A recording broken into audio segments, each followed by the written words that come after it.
Hola, es un gusto estar nuevamente contigo. Soy Rodrigo López y como sabes, este espacio, que es tu espacio también, Sapere Aude, Atrévete a Saber, que la idea como tal y el propósito que tenemos es impulsar un espacio de reflexión, un espacio, como diría por aquí un filósofo contemporáneo, de demora contemplativa, precisamente para que tú tengas la posibilidad de hacer un alto, hacer una pausa, en el lugar en el cual tú, o sí que tú me estés escuchando, ¿no? Ya sea que vayas ahorita en este momento en el auto, estés en la oficina o tal vez en tu casa, estés posiblemente haciendo un traslado en algún otro medio. Es decir, que tengas un momento de reflexión y esa es justamente la idea que tenemos en este espacio. Acuérdense que la frase sapere aude, que se le atribuye mucho a Immanuel Kant, pero en realidad viene de Horacio, un filósofo griego de hace más de 2000 años y que tiene justamente como propósito principal, para que tengas esto súper claro, el que tengas tú la posibilidad de estar reflexionando y acuérdate que es en base a 3 preguntas. La primera, para que puedas tomar notas si es que lo estás haciendo, o si no, solamente para que lo reflexiones en voz baja.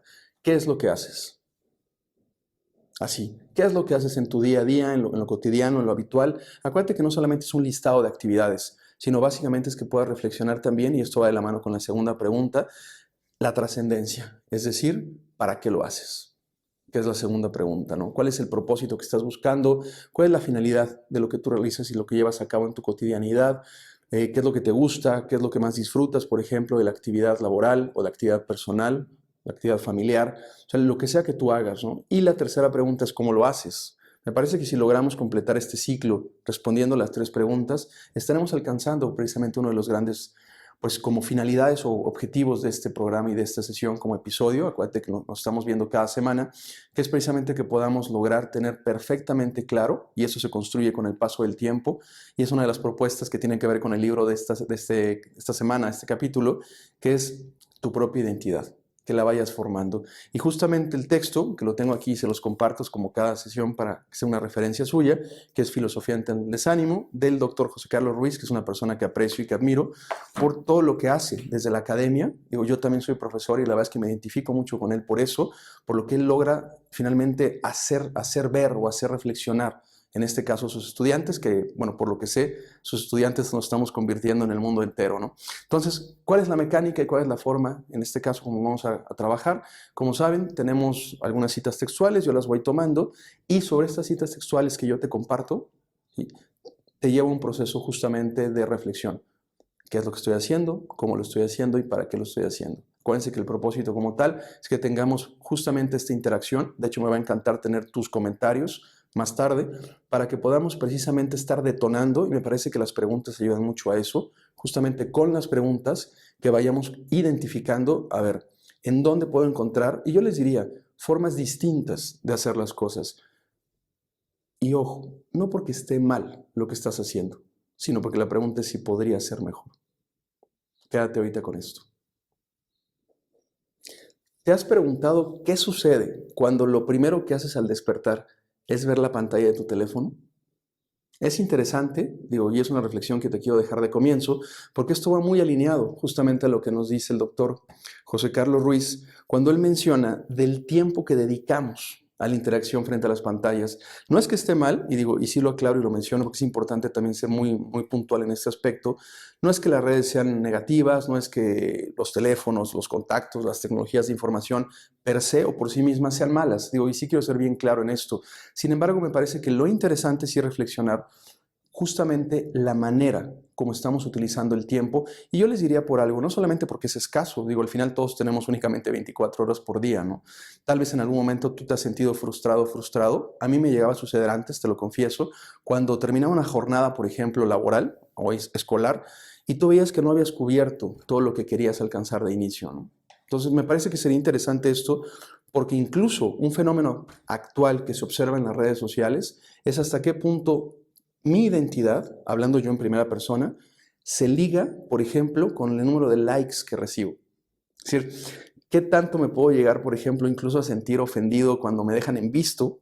Digo, no, tal vez les ha pasado. Digo, la verdad, yo por eso quité las palomitas azules, pero del WhatsApp, ¿no? Pero me parece interesante y esto lo menciona, la verdad es que lo menciona mucho el autor y me gusta comenzar con esto porque me parece que el desafío que él nos plantea es cómo ser artífices de nuestra propia identidad. Es decir, cómo estamos construyendo esta identidad y me parece, digo, yo sí coincido aquí con el Conócete a ti mismo de Sócrates. Digo, por ahí el doctor José Carlos menciona un poco por qué él no tanto, al menos de comienzo. Sin embargo, yo aquí sí estoy de acuerdo con Sócrates. ¿Por qué? Porque me parece que sí hay que partir de estar justamente construyendo, es decir, estar tomando una pausa, o tal vez esto, como les decía hace unos minutos, de mora contemplativa, para reflexionar sobre ello. O sea, puede ser desde un FODA o FADO, que creo que es una herramienta muy habitual, pero no por eso no es válida. O sea, tus fortalezas y tus debilidades, pero también estar identificando qué es lo que quieres. Es decir, voltear a ver hacia adelante, ¿no? Por ahí, como dice Fernando Savater, también filósofo español, me parece que una vida sin examen no merece ser vivida, porque sí tendríamos justamente que estar haciendo esta reflexión y no sé cada cuánto tiempo, si es cada semestre, cada bimestre, una vez al año, si tú lo quieres hacer cada semana, pero lo importante me parece sí es hacerlo, ¿no? Entonces, esta es una primera idea que nos comparte el autor en este libro de Filosofía ante el Desánimo, cómo podemos hacer frente, ¿no?, a este entorno que se le llama mucho en el contexto empresarial, seguramente lo has escuchado, VUCA o BANI, este mundo pues un poco con incertidumbre, un poco con cierto cuestionamiento, cierta fragilidad, ciertas dudas, cierta volatilidad que estamos enfrentando actualmente, y me parece que este episodio, con esto que estoy mencionando, va a ser vigente durante muchos años más. Entonces, aquí es la forma, ¿no?, como estamos nosotros justamente definiéndonos y construyéndonos. Me parece que ese es el desafío, que te construyas a ti misma o a ti mismo de una manera continua, responsable e incluso me atrevo a pensar que es solidaria. ¿Sí? Yo aquí cito porque me gustaba mucho y la verdad es que era una persona que disfrutaba mucho escuchar a Facundo Cabral. Digo, seguramente lo recuerdas, el cantautor argentino que falleció hace ya algunos años, pero él decía esto, fíjense muy bien porque lo voy a citar textual.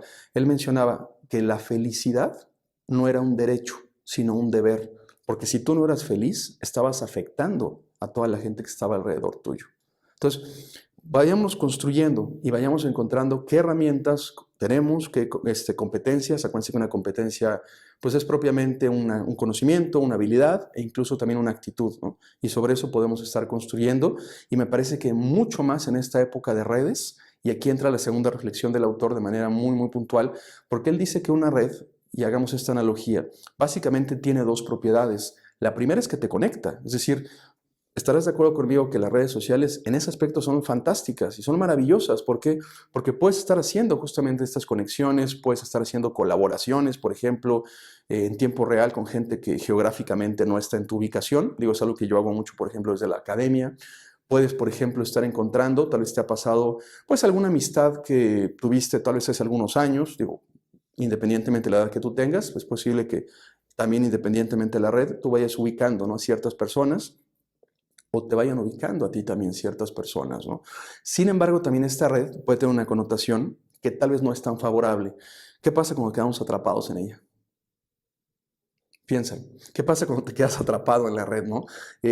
A mí me ha llegado a suceder, y tal vez a ti también, ¿no? Que dices, bueno, voy a ver 5 minutos mis redes y después pasan 30 minutos y sigues ahí, ¿no?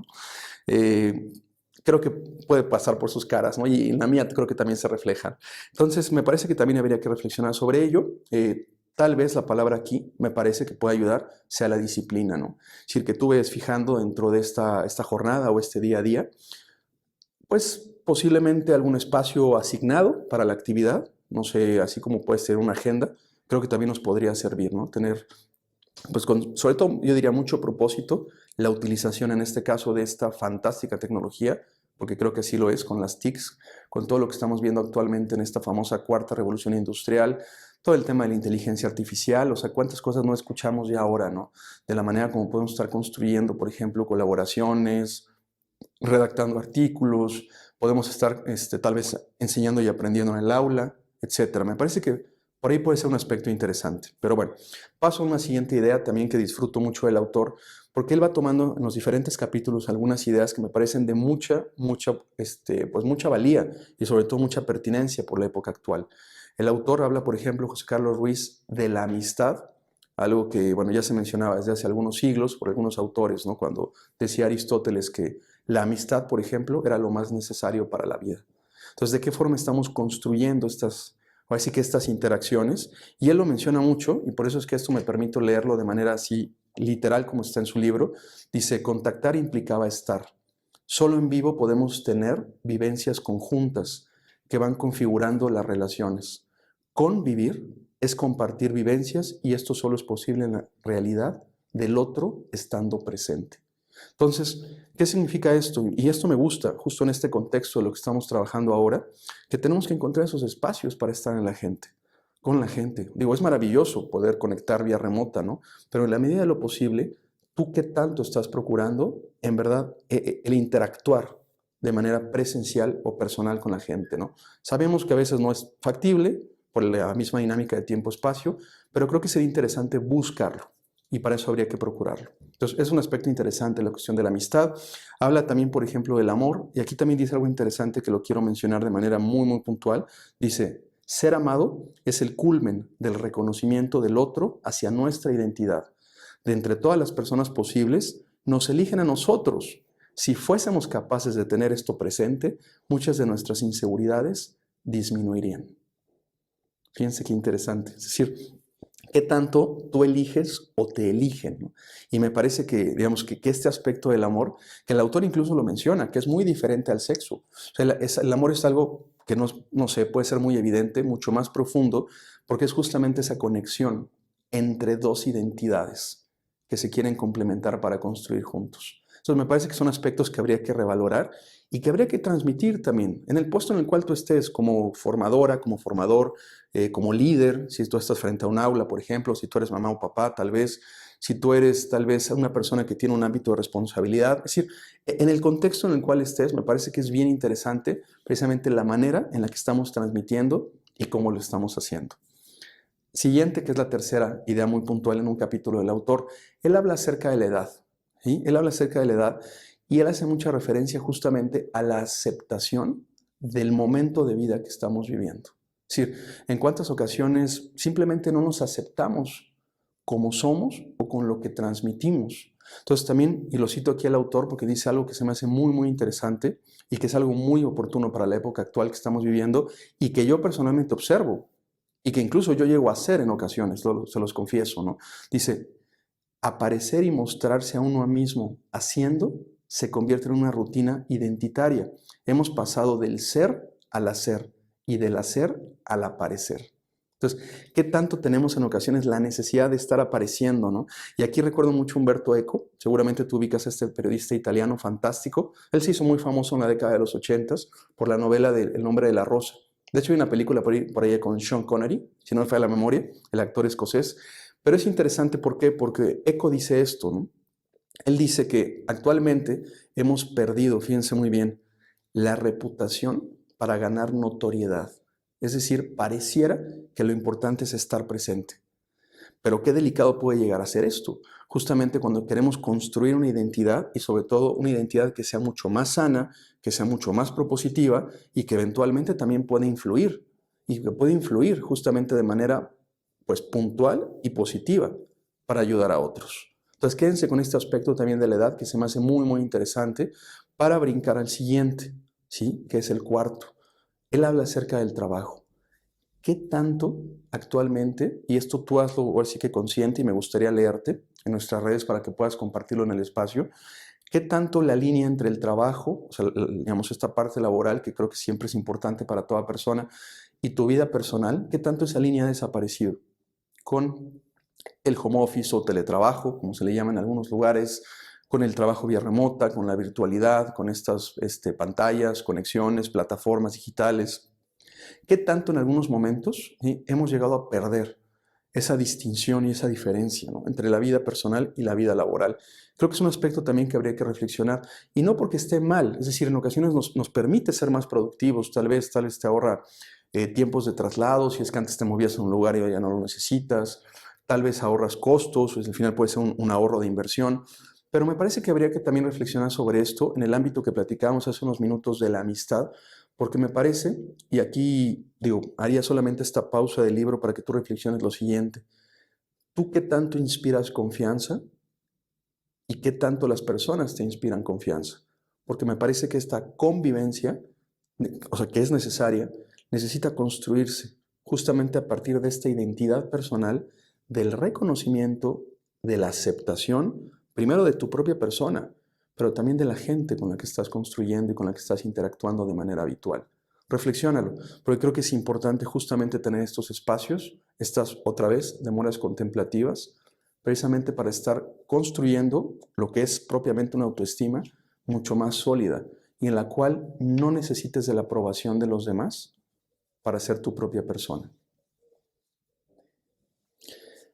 Hace solamente algunas semanas leía vi un estudio que se publicó a nivel, pues ahora sí que básicamente a nivel global, y hablaba acerca de lo que quieren ser los jóvenes en un futuro inmediato. Digo, posiblemente tú también tuviste oportunidad de revisarlo. Y se hablaba mucho de estas profesiones, como por ejemplo, digo, como youtuber, ¿no? Que es un poco lo que estamos haciendo aquí. Hablaban de, oye, ¿quién quiere ser popular? ¿Quién quiere ser millonario? ¿No? Así, y así se decía, ¿eh? Yo quiero ser un influencer, por ejemplo, un artista, ¿sí? Entonces, es interesante, digo, puede ser válido, sí, pero aquí lo interesante en cuanto a la educación y lo que me parece que es lo que vale la pena resaltar, es que se tiene que aleccionar también en la voluntad.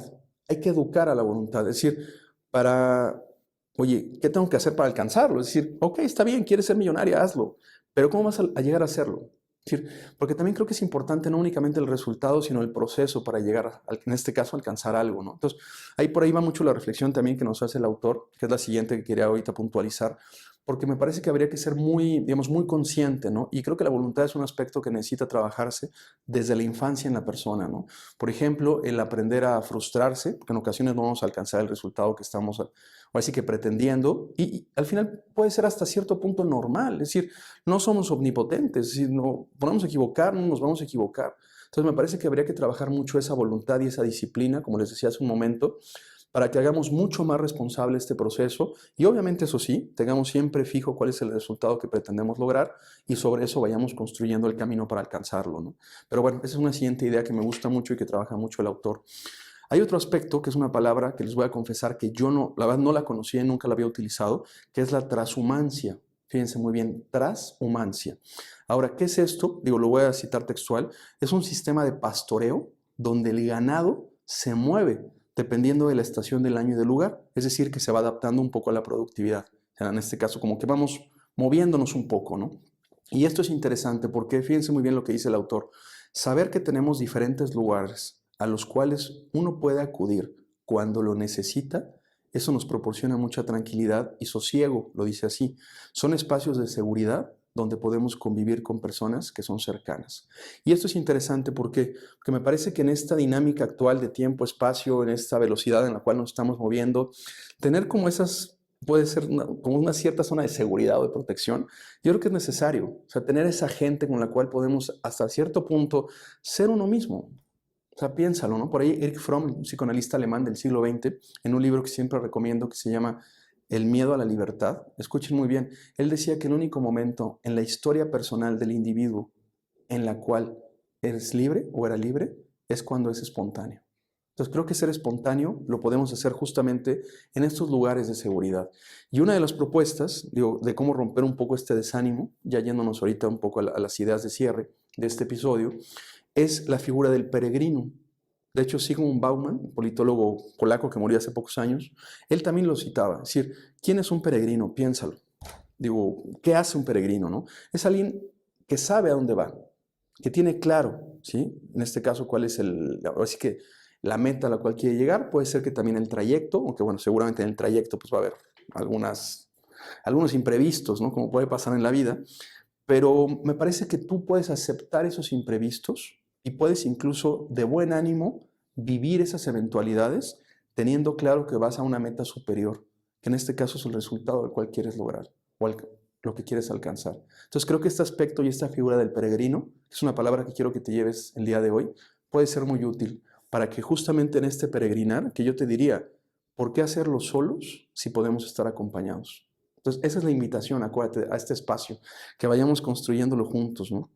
Y bueno, dentro de este peregrinar, la propuesta también, muy puntual del autor, es salir a caminar. Fíjense qué interesante, estas caminatas que, digo, no sé si tú las hagas, hay gente que las hace, habemos gentes que a veces las hemos perdido, las hemos dejado de hacer tal vez por ciertos periodos de tiempo, porque me parece que sigue siendo algo tan básico que a veces lo perdemos de vista. O sea, el salir a caminar, el contemplar, el poder observar, el escuchar lo que puede ser incluso la misma naturaleza, el interactuar saludando a otras personas, tal vez que has visto y que nunca te has detenido, a veces ni siquiera preguntar su nombre. Entonces, yo te diría, ¿sí? Quédate con esto y quédate con esta propuesta que nos hace el autor José Carlos Ruiz, porque me parece que esto nos puede ayudar mucho justamente a estar encontrando esta identidad y sobre todo a fortalecerla, y a fortalecerla para que podamos construirla de una manera mucho más responsable. Y una última idea, ¿sí? Antes de irnos a las preguntas de reflexión que te quiero dejar para que te lleves el día de hoy. Algo que distingue a la especie humana es la imaginación. Esto ya lo decía Albert Einstein. Él hablaba, el físico alemán en el siglo XX, que la imaginación podía llegar a ser mucho más poderosa que el conocimiento, porque al final el conocimiento podía ser limitado, pero la imaginación no. Quédate con esta propuesta. Y como les mencionaba hace un momento, ¿cuáles son estas preguntas que quiero que te lleves para que las respondas? Y me va a encantar, como se los he platicado el día de hoy, que nos puedas dejar tus comentarios. La verdad es que me va a encantar leerte y, por supuesto, también responderte para que vayamos construyendo esta interacción. Y escucha muy bien cuáles son las 3 preguntas que te quiero invitar a que hagas esta semana. La primera, ¿qué aprendizaje te llevas de manera muy puntual de este episodio? Así, muy, muy puntual. Sí, me va a encantar leerte. La segunda, ¿qué hábitos? Acuérdense que un hábito es una predisposición. ¿Qué hábitos tú estás dispuesto a adquirir? Es una decisión personal. Acuérdense que los hábitos no se pueden obligar, no se pueden imponer. Los hábitos son una elección personal. Entonces la pregunta, te la repito, ¿qué hábitos estás dispuesto a adquirir?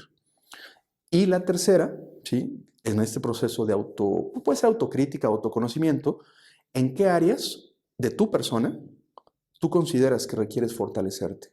Es decir, ¿cuáles son esos aspectos en los que posiblemente tú no te sientes totalmente satisfecho, satisfecho, y tú quisieras explorar diferentes trayectos, diferentes posibilidades? Y bueno, como decía el autor, ¿no? Posiblemente esta transhumancia, este peregrinaje y esta imaginación sean respuestas que nos ayuden para hacer frente a los desafíos actuales. Como siempre, un gusto en verdad que me acompañaras, que me escucharas, pero mucho más que lo sigas haciendo. Nos vemos muy pronto.